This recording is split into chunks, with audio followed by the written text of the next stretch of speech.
Merci de nous rejoindre pour cet autre numéro d'Hebdo Santé sur Médian TV Afrique consacré aux soins et soutiens et soins palliatifs. Il s'agit d'approches pour améliorer la qualité de vie des patients, qu'ils soient adultes ou enfants, et de leurs familles confrontés aux problèmes liés à des maladies chroniques. Quelles sont ces maladies? Comment sont organisés les soins et soutiens et soins palliatifs? Et qu'est-ce qu'ils apportent exactement, concrètement aux malades? Des spécialistes sur ce plateau pour faire toute la lumière sur ce sujet. Professeur Tia Mélanie, vous êtes néphrologue au service de médecine interne du CHU de Bouaké et vous êtes par ailleurs maître de conférences agrégé à l'université Alassane Ouattara. C'est toujours Bouaké. Bonjour professeur. Bonjour monsieur. Alors, c'est un plaisir pour nous de vous recevoir. Vous n'êtes pas seul sur ce plateau, docteur Mémé Hélène, chargé d'études, chef de service soins et soutien au PNLS. C'est le programme national de lutte contre le sida en Côte d'Ivoire, un programme influent du ministère de la Santé et de l'Hygiène publique. Bonjour professeur. Bonjour Eustache. Merci infiniment, docteur, j'allais dire, d'être avec nous donc, sur ce plateau. Merci à toutes les deux, en tout cas, d'avoir accepté notre invitation. Alors, pour commencer, je vais vous demander de nous dire un peu, on a dit soins et soutien, soins palliatifs, quelle nuance entre ces deux approches? Ou c'est la même approche? D'abord, les soins et soutiens englobent les soins palliatifs. D'accord. Le paquet de services de soins et soutien prend en compte un certain nombre d'éléments dont les soins palliatifs. Et pour que vous compreniez mieux, je vais vous donner quelques définitions. On vous écoute. Les soins et soutiens, qu'on appelle aussi communément soins généraux du VIH, consistent à améliorer et à maintenir durablement la santé et la qualité de vie des personnes infectées et affectées par le VIH, ainsi que les populations à haut risque d'infection à VIH, de manière holistique, c'est-à-dire globale, dans le cadre d'un continuum de soins, en dehors du traitement spécifique antirétroviral et le traitement des infections opportunistes et d'autres pathologies chroniques. D'autres pathologies chroniques, telles que l'insuffisance rénale.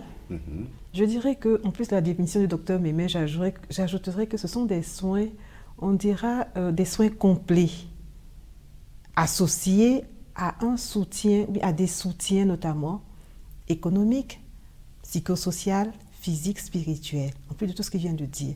Donc on doit résumer les soins et soutiens au PVVIH comme étant donc des soins complets, parce qu'on va prendre en compte maintenant, en plus du traitement antirétroviral, en dehors du traitement, où est-ce que ce patient doit être orienté? Alors donc on parle de soins et soutien. À partir de quel moment on parle de soins palliatifs? Juste une parenthèse pour bien comprendre en fait. Tout à fait. Mais avant d'arriver aux soins palliatifs, il faut souligner que les soins et soutiens positionnent le patient et sa famille au centre de sa prise en charge. On ne peut pas faire de soins et soutien sans ce patient ou ce client. Et les soins et soutiens débutent dès le diagnostic de la maladie. Dès le diagnostic de la maladie. Dès qu'on vous a dépisté positif, on commence les soins et soutiens pour éviter, pour réduire la stigmatisation et la discrimination liée au VIH. Et elle se poursuit tout le long. Le malade est pris en charge jusqu'à son décès. Et même la prise en charge de sa famille, de la famille en deuil. Ça, c'est les soins et soutiens. Je vous ai dit que c'est un ensemble, un paquet qui comprend un ensemble de services. D'accord. Les soins palliatifs font partie de ce paquet-là. Et les soins palliatifs, initialement, c'est la prise en charge du patient en fin de vie d'une pathologie chronique. Or, aujourd'hui, cette notion a évolué. Les soins palliatifs, c'est une approche qui permet d'améliorer la qualité de vie des patients et leurs familles, c'est-à-dire tous ceux qui sont bénéficiaires, confrontés aux problèmes liés à la maladie, qui peut être maligne ou non maligne, qui menacent leur vie par une action de prévention, de soulagement de leur souffrance, qui doit être fait précocement, ainsi que le traitement non seulement de la douleur, mais d'autres problèmes qui sont à la fois physiques, qui peut être un soutien psychologique, un soutien social et un soutien spirituel. Alors, à côté donc du VIH et de l'insuffisance, la néphrologie qui prend en compte les maladies rénales. Les maladies rénales. Oui. À côté donc de ces maladies, est-ce qu'il y a d'autres pathologies pour lesquelles on a recours aux soins palliatifs, ou du moins pour lesquelles on doit appliquer les soins palliatifs? Oui, effectivement. Toutes les maladies chroniques et incurables, on a déjà parlé du sida.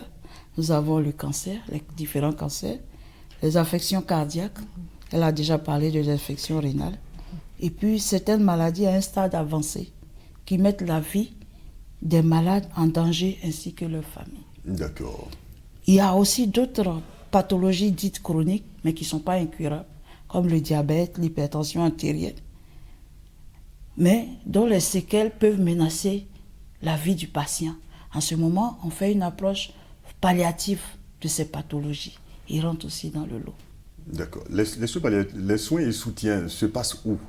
En milieu hospitalier, à la maison, chez le malade? Les soins et soutiens se font dans le cadre d'un continuum de soins, c'est-à-dire depuis les structures cliniques, les structures de santé, les structures sociales et les structures communautaires. Donc on peut commencer à l'hôpital et finir dans la communauté, comme on peut faire aussi l'inverse. On commence dans la communauté, on constate quelque chose qui ne va pas, on amène ce patient dans les centres de soins. D'accord. Voilà. Donc c'est le personnel soignant et les acteurs communautaires qui s'en chargent. Tout à fait. C'est une équipe. C'est une équipe de soins. À l'hôpital, on parlera d'un médecin, d'une infirmière, associé à un conseiller communautaire. Aujourd'hui, on les appelle des agents de santé communautaire, qui font de l'équipe. On appelle ça une équipe interdisciplinaire. Ce n'est pas une équipe multidisciplinaire. Et on associe, en fonction des besoins du patient, d'autres personnes telles qu'un nutritionniste, un kinésithérapeute, etc. Un guide spirituel. Un guide spirituel, ça c'est un élément important. Oui. Et ça, les services juridiques parfois, parce qu'il y a les droits, il y a les droits des malades et de leur famille. Aujourd'hui, donc dans le package soins et soutien, donc il y a le soutien aussi juridique qui est très important. D'accord. Notre équipe de reportage a suivi justement dans la commune de Trècheville l'ONG Founigué qui accompagne les malades du VIH et leur apporte des services de soins et soutien. Depuis plus de 16 ans, l'ONG Founigué, qui signifie Consolation en langue sénoufo, s'investit dans les soins et soutiens à Abidjan, précisément dans la commune de Trècheville. Ce matin, les membres de l'ONG vont rendre visite à 2 patientes. L'activité s'effectue dans une totale discrétion pour éviter que le patient soit stigmatisé. Une fois sur place, l'équipe apporte les soins ou le soutien qui ont permis aujourd'hui de soulager de nombreuses personnes malgré le poids de la maladie. Il y a très longtemps, on a ça. Évidemment, ma santé, c'est comme... je prends mon médicament bien, je dis oui. Là où ça me fait mal aussi, je l'ai dit. Monsieur Dogbo Gabriel et son équipe arrivent chez une deuxième patiente. Une surprise agréable les y attend. Quand je l'ai vue, j'ai failli ne pas la reconnaître. C'est pas comme ça. Elle est rajeunie actuellement. Grâce aux soins et soutiens que lui apporte l'ONG Founigué, cette jeune dame a retrouvé une vie normale. D'abord, sur le soutien moral, j'étais à l'aise dans la tête. J'ai appris à vivre avec, tout comme une toute autre maladie. Voilà. Donc je me sens bien dans ma peau sans problème. Il y a le soutien spirituel, c'est très important dans la vie des personnes vulnérables. C'est un soutien qui est vraiment important. Tu vas chez la personne, par exemple, elle est abattue. Pourquoi elle est abattue? Il faut que tu t'expliques pourquoi elle est abattue. Donc, elle t'explique et puis toi maintenant, tu apportes le soutien psychologique, l'option nécessaire pour dire que malgré que tu n'aimes pas le volet, voilà ce que tu dois faire, voilà ce que tu dois faire. D'énormes défis restent cependant pour offrir à de nombreux malades des soins de soutien et soins palliatifs dans le monde. Alors mesdames, comment est-ce qu'on appelle ce genre de soutien qu'apporte l'ONG Founigué? C'est les soins et soutien. C'est les soins et soutien. C'est les soins et soutien. Et je dois dire qu'au jour d'aujourd'hui, je vous ai dit qu'il y a un paquet de services, mais nous avons circoncis ça en termes de besoins du patient. Les soins et soutiens sont donnés selon le besoin du patient. Il peut avoir besoin d'un seul comme il peut avoir besoin des 7 besoins que je veux citer en passant, des besoins médicaux. On a parlé tout à l'heure de prise en charge de la douleur ou des autres symptômes physiques. On a parlé de donner la prophylaxie au cotrimoxazole. Ça rentre dedans. Offrir l'éducation thérapeutique aux patients ou vraiment faire le counseling à l'observance du traitement pour que le patient soit discipliné, prenne correctement. Ça, c'est le premier besoin. Le deuxième besoin, c'est le besoin psychologique et spirituel. Tout à l'heure, il en a parlé. Dès le diagnostic de la maladie, le soutien psychologique intervient pour prendre en charge cette personne. Parce que vous savez, souvent, on n'accepte pas la maladie. D'autres besoins, c'est le besoin spirituel qui est très important. Aujourd'hui, même, nous constatons que l'Africain n'a pas, ça c'est des études socio-anthropologiques qui l'ont montré, n'a pas la notion de pathologie chronique ou de maladie qui dure. Donc quand ils commencent à prendre un traitement au bout de 6 mois, 1 an, qui n'ont pas de résultats probants, ils se dirigent vers les camps de prière ou chez les praticiens de la médecine traditionnelle. Et on a beaucoup de perdus de vue là-bas. Donc ces personnes-là qui font le soutien spirituel ou les praticiens sont intégrés dans les équipes de soins et soutien. Ça, c'est un élément très important. Donc nous avons avec nous tous les acteurs qui interviennent. Je vous ai parlé des acteurs cliniques, mais des acteurs communautaires. En soins et soutien, on parle plutôt de fournisseurs de soins. On ne parle pas de prestataires ou bien mais des fournisseurs de soins cliniques ou bien des fournisseurs de soins communautaires. Donc je continue pour les besoins. Après ça, nous avons le besoin nutritionnel et alimentaire. Vous donnez des médicaments à quelqu'un, il n'a pas assez mangé, il ne peut pas tenir. Le renforcement économique pour l'autonomisation et la sécurité alimentaire. Vous savez que le VIH est une maladie de précarité. Le soutien social pour aider ce patient dans divers domaines. Le soutien juridique, comme elle a dit. Et puis enfin, pour les orphelins et enfants rendus vulnérables du fait du VIH-Sida, nous avons le soutien à l'éducation et à l'apprentissage. Parlons justement du soutien économique. Il a été démontré que les femmes qui avaient un emploi avaient une espérance de vie allongée comparée à celles qui n'avaient pas d'emploi. Je parle de cohortes de patientes infectées par le VIH. Donc le soutien économique est très important dans l'augmentation de l'espérance de vie. Alors les maladies rénales sont des maladies très graves. À votre niveau, quel est le soutien, quels sont les soins que vous apportez, disons, à ces malades? Si effectivement au niveau de la prise en charge de l'infection à VIH, aujourd'hui de gros efforts sont faits, il y a une mondialisation, parce qu'on est passé de la riposte, en ce qui concerne l'épidémie aujourd'hui, à une épidémie évolutive. Mais les maladies rénales, qui pourtant vont être des complications de ces patients vivant avec le VIH, qui sont sous traitement, qui sont des complications évolutives, malheureusement, malgré les efforts qui sont faits, beaucoup reste à faire. Les effectifs ne sont pas très très importants, donc on assure plutôt la survie du patient. Je pense que l'exemple du VIH est un cas qui va nous permettre donc de privilégier ou bien d'apporter un plus par les soutiens et soins à ces patients-là. Mais c'est déjà fait, non? On le fait autrement, mais formalisé, on le fait. Je vous donne l'exemple, à mes consultations à Boaké, je reçois des enfants qui sont infectés par le VIH. Boaké, c'est au centre de la Côte d'Ivoire. À 400 km au centre de la Côte d'Ivoire. Et donc, ces patients qui arrivent, le refus de prendre les antirétroviraux, un refus de prendre les antirétroviraux. Et qu'est-ce que je fais? Je leur dis, pour venir à ma consultation, vous serez cadoté. Et donc, du coup, mais le message clé, vous avez l'obligation de prendre vos médicaments. Parce que le virus ayant donc touché les reins, il faut donc prendre des médicaments pour éviter de venir à ma consultation. Mais en venant aussi à ma consultation régulièrement, vous aurez quelque chose. Et du coup, je vous assure que ces enfants qui venaient rarement à mes consultations, ils sont aujourd'hui assidus.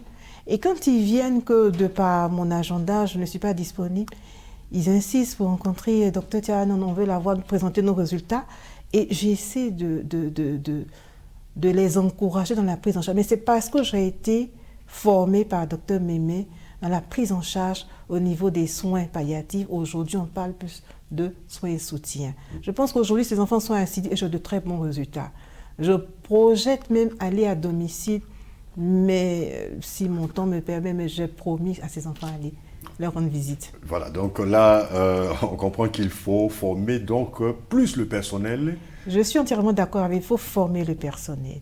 Pour former le personnel, que ce soit le personnel médical, que ce soit le personnel paramédical, pour aussi les agents communautaires. C'est ceux-là qui vont nous aider quand on ne peut pas aller voir l'environnement des patients, pour que ces patients puissent adhérer effectivement au traitement. Et s'ils adhèrent au traitement, je pense que le reste de la prise en charge se fera. Alors, docteur Mimé, est-ce que déjà vous avez un plan pour les soins et soutiens en Côte d'Ivoire pour que ça puisse véritablement marcher? Oui, effectivement, nous avons un plan, puisque les soins et soutiens dans le cas du VIH sont arrimés au traitement antirétroviral. Donc nous proposons des services en même temps que nous proposons des services de traitement antirétroviral. Un patient qui est dépisté, qui vient, il doit être mis sous traitement, on procède déjà à un counseling pour l'observance, pour lui expliquer que c'est un traitement au long cours, comment il doit le prendre, etc. Et on tient compte, ce qui est important et nouveau dans la prise en charge des patients, on tient compte de lui, son agenda. Ce n'est pas nous qui lui donnons l'agenda.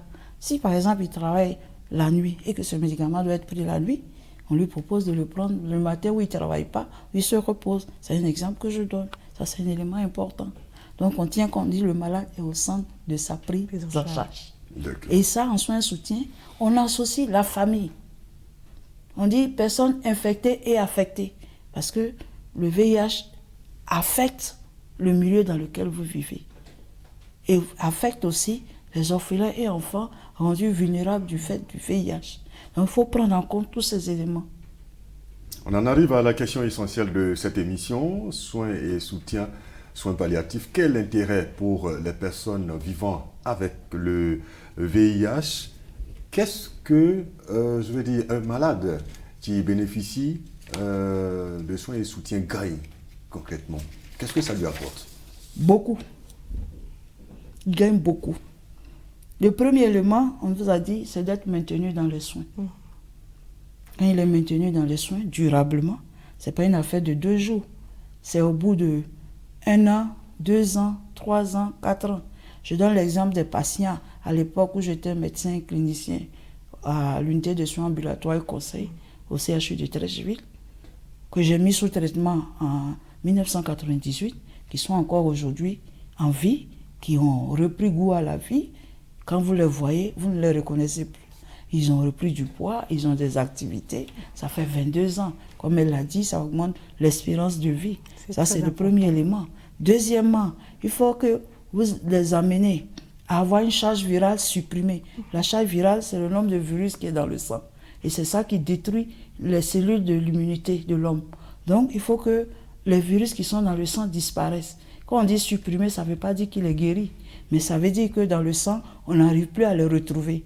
Mais le virus va se cacher dans ce qu'on appelle des sanctuaires de l'être humain, dans le corps humain, tels que le thymus. Donc, on a l'impression qu'il est guéri, mais il n'est pas guéri. Il faut leur expliquer de continuer à prendre le traitement, de manger correctement, de bien manger, etc.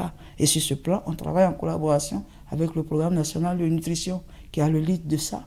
Et puis aussi, dans le cadre, par exemple, du VIH, il y a la prévention secondaire du cancer du col utérin chez la femme.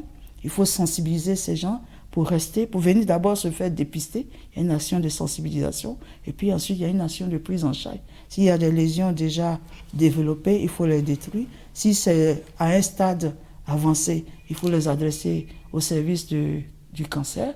Donc vous voyez que la prise en charge du VIH-Sida, c'est une prise en charge multisectorielle qui fait intervenir plusieurs partenaires. Ce n'est pas seulement le problème du programme national de lutte comme le sida, mais c'est tous les acteurs qui sont les choses. Moi, je dirais surtout que ça permet d'augmenter l'espérance de vie du patient. C'est très important. Parce qu'aujourd'hui, avec en plus même de la thérapie antirétrovirale, ailleurs, les patients ont la même espérance de vie que les populations normales. Ça, c'est très important. Et donc, ces soins-là, je prends le cas, par exemple, du sujet qui est infecté par le VIH, qui a une maladie rénale. On va sensibiliser ce patient à prendre ces médicaments systématiquement, en plus de notre suivi en tant que spécialiste. Et ça permet d'augmenter l'espérance de vie du malade. Ça permet à ce malade-là d'avoir une vie qui est tout à fait normale. Et aussi, ça permet de prévenir certaines complications, telles que par exemple l'évolution de cette insuffisance rénale vers un stade sévère qui nécessite des traitements assez coûteux tels que la dialyse ou bien la greffe rénale. Alors, si les soins et soutiens sont autant importants, pourquoi ce n'est pas vulgarisé? C'est une question assez pertinente. Je pense que c'est en voie d'être vulgarisé parce que de plus en plus, beaucoup d'acteurs de la santé se penchent sur la question comment améliorer le quotidien de ces patients-là. Je pense que de plus en plus, les gens s'intéressent et avec les spécialistes comme Dr Mémé, c'est sûr qu'avec son bâton de pèlerin, beaucoup de gens seront touchés. Et on pourra aujourd'hui faire intégrer les soins et soutiens dans la prise en charge de nos patients atteints de maladies incurables ou bien de maladies chroniques telles que le sida.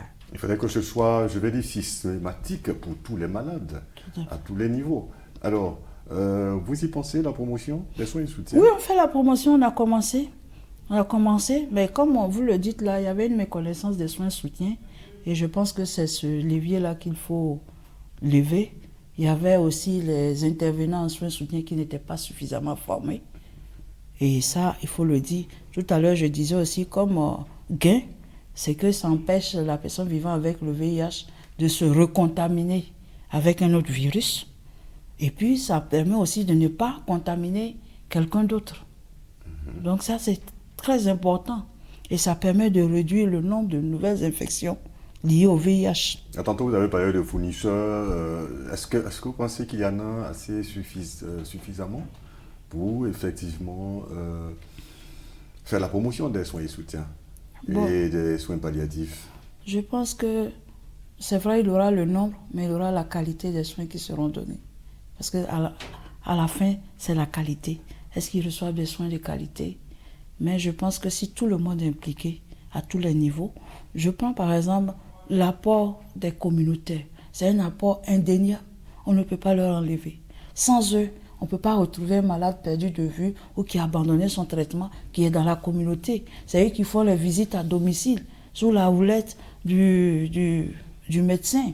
Maintenant, dans la nouvelle nomenclature des agents de santé communautaire, ils sont rattachés à l'infirmier ou à la sage-femme dans l'aire de santé où ils interviennent. Ils sont reconnus par la communauté et je pense que leur action, qui est très importante, si elle est encore augmentée, va permettre de régler beaucoup de problèmes et d'éviter les conséquences dont a parlé le professeur Tia. On pourrait aussi dire que c'est vrai que le personnel est insuffisant, hein. Il faut l'implication des agents communautaires. Mais aujourd'hui, au niveau des facultés de médecine, il y a ce qu'on a créé, qu'on appelle la responsabilité sociale, qui oblige donc l'étudiant en médecine à s'engager dans les besoins de sa communauté. Donc cela, si déjà au niveau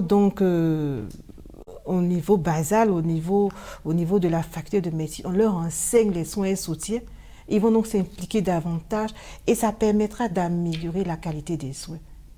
En tout cas, on aura l'occasion de revenir sur ce sujet à un autre rendez-vous pour, bien sûr, entrer dans les exigences, comme vous l'avez dit, les différents services qu'on peut offrir donc à travers les soins et soutiens. Merci en tout cas pour toutes ces informations qui montrent bien sûr l'importance des soins et soutiens. Et soins palliatifs, vous l'avez dit que ça a évolué. On parle donc de plus en plus de soins et soutiens. Je pense qu'on doit donc s'habituer désormais à cette expression. Docteur Mémé Hélène, je rappelle que vous êtes chargé d'études, chef de service soins et soutiens au PNLS, qui est donc le programme national de lutte contre le sida en Côte d'Ivoire. À travers donc le programme, disons merci au ministère de la Santé et de l'hygiène publique et également au directeur coordonnateur du programme. Merci en tout cas à vous d'être venu. Merci également à vous, professeur Tia Mélanie.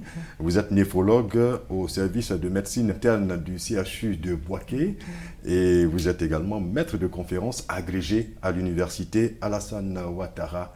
C'est toujours donc à Bouaké. Merci en tout cas d'être venu. En tout cas, on profite de l'occasion pour dire merci. Merci de nous avoir conviés à ce plateau. Et surtout, que notre message est surtout de dire qu'aujourd'hui, tout le monde peut s'impliquer pour offrir des soins de qualité à nos populations qui sont malades. Le message est lancé. En tout Et cas, pour ajouter à ce qu'elle a dit, sans les soins et soutiens, je pense que la prise en charge sera incomplète et nous ne pourrons pas arriver à nos résultats, surtout qu'on parle maintenant des 3,95 et c'est un élément important qui rentre en ligne de compte. On Merci. termine donc sur ce message fort. Merci à vous pour l'intérêt que vous accordez donc à Hebdo Santé. Je vous retrouve la semaine prochaine.